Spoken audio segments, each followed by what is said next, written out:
दोस्तों आज की वीडियो मेरे उन काश्तकार भाइयों के लिए है जिनका ताल्लुक पाकिस्तान के पंजाब के उन इलाका जात से है जहां पर ज़मीनें बीमारी ज़दा हैं, यानी कि सेम से मुतासरा हैं या कलर से मुतासरा हैं, जिन्हें हम आम ज़बान में शोर ज़दा ज़मीनें भी कहते हैं, कलराठी ज़मीनें भी कहते हैं, शोरीली ज़मीनें भी कहते हैं, या सफ़ेद कलर वाली ज़मीनें होती हैं, काले कलर वाली ज़मीनें होती हैं। इसके अलावा सफ़ेद और काला दोनों कलर मिक्स भी होते हैं, जिसे हम सेलाइन सोडिक सॉइल्स कहते हैं।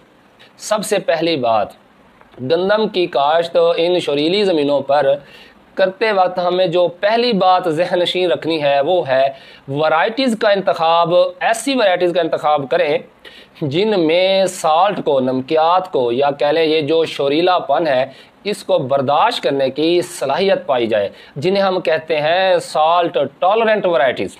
हमारे पास अनाज 2017 है, फैसलाबाद 2008 है, उजाला 2016 है। ये गंदम की वो वैरायटीज़ हैं जिन्हें इन शोरीले रकबों पर भी आप काश्त करके अच्छी पैदावार हासिल कर सकते हैं। आपने इन इलाका जात में कोशिश करनी है कि गंदम की काश्त नवंबर के पूरे महीने के अंदर किसी भी वक्त मुकम्मल कर लेनी है। नवंबर से पहले भी काश्त ना करें और 30 नवंबर के बाद मैं कतई रिकमेंड नहीं करूँगा। शोरीले रकबों पर आप 50 से 60 किलोग्राम बीज फ़ी एकड़ इस्तेमाल करें। इन ज़मीनों पर काश्त से पहले आप गंदम के बीज को महलूल बनाकर उसमें भिगो लें, यानी मैंने सादा पानी की बात नहीं की, मैंने बात की है महलूल की, यानी सीड की प्राइमिंग कर लें। हर वो कीमियाई अमल हो या वो फिज़िकल अमल हो जिससे हम बीज की रोयदगी यानी जर्मिनेशन को इम्प्रूव करते हैं, बेहतर बनाते हैं, उसे सीड प्राइमिंग कहते हैं। इसमें आपने नहरी पानी लेना है। उस नहरी पानी में 10 लीटर पानी में 200 ग्राम जिप्सम, इसी तरह और 10 लीटर पानी अलहदा ले लेना है, उसमें 200 ग्राम SOP। एक और बर्तन में 10 लीटर पानी लेना है, उसमें आपने 200 ग्राम डालना है पोटाशियम डाईहाइड्रोजन फास्फेट। ये भी आपको स्टोर से मिल जाएगा, मेडिकल स्टोर से मिल जाएगा, इंसानी अद्वियात में भी इस्तेमाल होता है, बतौर फर्टिलाइज़र भी इस्तेमाल होता है, और ये सीड प्राइमिंग एजेंट के तौर पर भी इस्तेमाल होता है। और बाकी जो है एक और आपने 10 लीटर पानी लेना है और उसमें आपने डालना है 200 ग्राम पोटाशियम नाइट्रेट या कलमी शोरा जिसे हम कहते हैं। ये भी आप साइंटिफिक स्टोर से ले लें तो ज़्यादा बेहतर है। अब ये चारों महलूल अलग-अलग बना के आपने इनको मिक्स कर लेना, तो तकरीबन ये कितना हो गया, 40 लीटर पानी हो गया, 40 किलो पानी हो गया। नहरी पानी इस्तेमाल करना है आपने, अपने घर के नलके का भी नहीं, फ़िल्टर वाला भी नहीं, अपने उस इलाके की ट्यूबवेल का पानी भी इस्तेमाल नहीं करना, नहरी पानी इस्तेमाल करना। ये एक मन आपका सोल्यूशन बन गया। इसमें आपने वो 50 किलो या 60 किलो बीज को 12 घंटे के लिए भिगो देना है। जब 12 घंटे बाद आप इसे निकालेंगे तो फिर उसकी बिजाई करें। अब बात करते हैं बिजाई कैसे करनी है। 3 किस्म की ज़मीनें होती हैं, हल्की रेतली और कलराठी। दूसरी कैटेगरी आ जाती है थोड़ा भारी ज़मीनें होती हैं और कलराठी होती हैं। और तीसरी कैटेगरी होती है जिन्हें हम बाड़ा कहते हैं, सोडिक, हाईली सोडिक सॉइल्स। तो इन तीनों में तरीक़ा काश्त मुख्तलिफ है। सबसे पहली बात हम करेंगे रेतली और दरमियानी कलर वाली ज़मीनें या कह लें कलराठी ज़मीनें।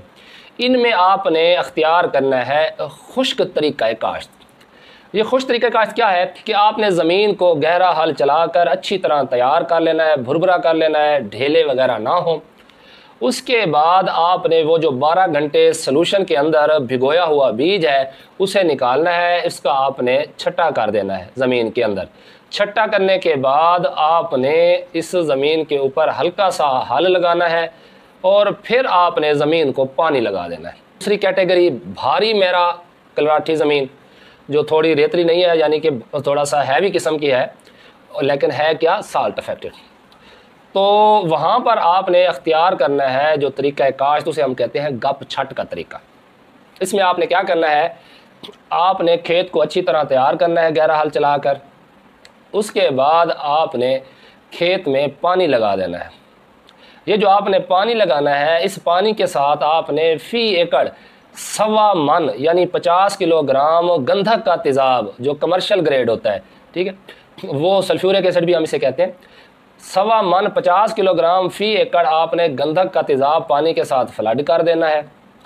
खड़े पानी में आपने ज़ोर से छट्टा मारना है, नीचे की तरफ रुख करके, क्योंकि इन ज़मीनों में बीज आसानी से नीचे जमता नहीं है, पानी खड़ा रहता है थोड़ा। तो वो बीज जो है वो ज़रा नीचे जम जाएगा, और जो आपने सल्फ्यूरिक एसिड डाला उससे ज़मीन थोड़ा सा फट जाती है, पोरस हो जाती है, मसाम खुल जाते हैं, आर्जी तौर पर ज़मीन नरम हो जाती है और बीज कुछ ना कुछ मिट्टी के अंदर धंस जाता है।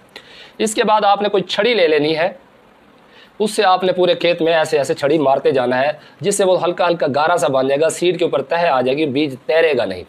लेकिन बीज आपने इसमें भी वही भिगोया हुआ ही इस्तेमाल करना है। और याद रहे कि आपने 3 इंच पानी खड़ा रखना है, और 8 से 10 दिन तक ज़मीन की ऊपर वाली सतह खुश्क ना हो, तर रहनी चाहिए। यानी ये नहीं कि मुसलसल 3 इंच पानी खड़ा ही रहे, ऐसा नहीं करना आपने। 3 इंच पानी उस वक्त जब आपने छटा किया है उस वक्त खड़ा हो, फिर ये आहिस्ता आहिस्ता ड्राई होगा। और 8 से 10 दिन के बाद अगर मौसम गर्म हो तो ये उड़ जाता है, तो फिर क्या होता है, ज़मीन खुश्क हो गई तो जर्मिनेशन इंतहाई बुरी तरह मुतासर होगी। तो जैसे आप देखें कि पानी का लेवल ख़त्म हुआ और ज़मीन जो है वो वत्तर की तरफ जा रही, तो आप हल्का सा पानी फिर लगा दें, इससे इंशाल्लाह आपको बेहतरीन जर्मिनेशन मिलेगी। उसके बाद है तीसरी कैटेगरी, जो इंतहाई हैवी किस्म की सोडिक साइल्स हैं, जिन्हें हम कहते हैं चिकनी बाड़ा ज़मीनें। इनमें बारिश का पानी या आपाशी का पानी कई कई दिन तक खड़ा रहता है। तो इन ज़मीनों में आप अख्तियार करें खेलियों पर काश्त का तरीका। वो कैसे है वो मैं आपको बताता हूँ। जी हाँ, तो इन ज़मीनों में आपने क्या करना है, सबसे पहले आपने गहरा हल चला के, अगर चल सकता है खुश्क ज़मीन तैयार करनी है आपने, जितना हल लग सकता है गहराई तक आप लगाएं, ज़मीन को भुरभुरा कर लें, अच्छी तरह तैयार कर लें। उसके बाद आप वो जो भिगोया हुआ बीज है 12 घंटे, उसका आपने ज़मीन में छट्टा करना है।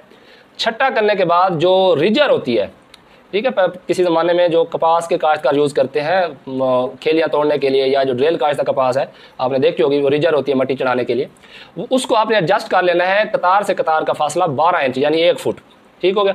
तो वो 12 इंच के फासले पर आपने उन्हें एडजस्ट करके खेलियाँ बना देनी है। खेलियाँ ऐसी बनानी है कि 8 इंच खेली की गहराई हो, कम अज़ कम कितनी हो, 8 से 9 इंच खेली की गहराई हो।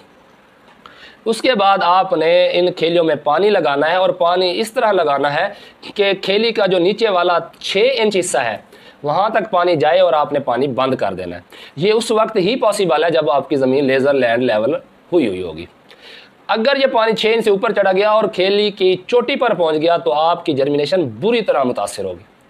6 इंच तक आपने पानी लगाना है। उसके बाद जो ऊपर वाले 3 इंच होंगे या 2 इंच है, उस तक पानी रेज के ज़रिए पहुँचना चाहिए, डायरेक्ट पानी नहीं पहुँचना चाहिए। इससे क्या होता है, वो जो नमकियात हैं, जो साल्ट अफेक्टेड जो साल्ट्स होते हैं, वो एक बफर जोन बना के ऊपर इकट्ठे हो जाते हैं एक साइड पर, और आपके जो बीज की जर्मिनेशन है वो बेहतर होती है। इसके अलावा जो बातें जहन में रखने वाली हैं वो ये है कि इन ज़मीनों में पौधे को पानी तो वहाँ पर मौजूद होता है, ज़मीनों के अंदर खड़ा होता है, लेकिन वो पौधा पानी ले नहीं पाता अच्छी तरह से। इन ज़मीनों में आपाशी को आप इस तरह एडजस्ट करें कि अगर आपने धान काश्त किया तो उसमें आप खारा पानी लगाते रहें, जब आप गंदम काश्त करें तो नहरी पानी इस्तेमाल कर लें, अगर आपने कपास लगाई तो साल्ट वाला पानी इस्तेमाल कर लें, गंदम काश्त करेंगे तो नहरी पानी इस्तेमाल कर लें। या आप एक बारा जो है, जो आपकी बारी है, वो आप वही जो आपका ट्यूबवेल का पानी है, जो भी ज़मीनी पानी जो कि अफेक्टेड है, साल्ट अफेक्टेड है, अनफिट है, वो लगा दें। अगली बारी पर आप नहरी पानी लगाएं, फिर उससे अगली बारी पर आप जो साल्ट अफेक्टेड वाटर है वो लगा दें, फिर उससे अगली बारी पर आप नहरी पानी लगाएं। इससे क्या होता है, एक दफ़ा साल्ट ज़मीन में जमा होते हैं, अगले पानी से वाश हो जाते हैं, फिर जमा होते हैं, फिर वाश हो जाते हैं। बाज़ हमारे काश्तकार ये करते हैं कि नहरी पानी और ट्यूबवेल का पानी मिक्स करके लगाते हैं, तो इससे जो नहरी पानी होता है उसका भी बेड़ा गर्क हो जाता है। यानी मुसलसल थोड़े थोड़े साल्ट आपकी ज़मीन में उस पौधों की जड़ों में, रूट जोन में जमा होते हैं, जिससे पौधों को ड्राउट का सामना, खुश्क साली का सामना करना पड़ता है। तो बेहतर तरीका है कि आप अल्टरनेट इरिगेशन करें। एक दफ़ा आप नहरी पानी लगाएं, उससे अगली दफ़ा आप वही ट्यूबवेल वाला, फिर नहरी, फिर ट्यूबवेल वाला। इससे क्या होगा, साल्ट एक दफ़ा इकट्ठे होंगे, फिर अगले पानी से वाश हो जाएंगे, नीचे चले जाएंगे, फिर इकट्ठे होते हैं, फिर उससे अगले पानी से क्या हो जाते हैं, वाश हो जाते हैं। तो इस तरह क्या होता है कि आपकी जो फसल है उसकी ग्रोथ ज़्यादा बुरी तरह मुतासर नहीं होती, और आप फ़ी एकड़ अच्छी पैदावार हासिल कर सकते हैं।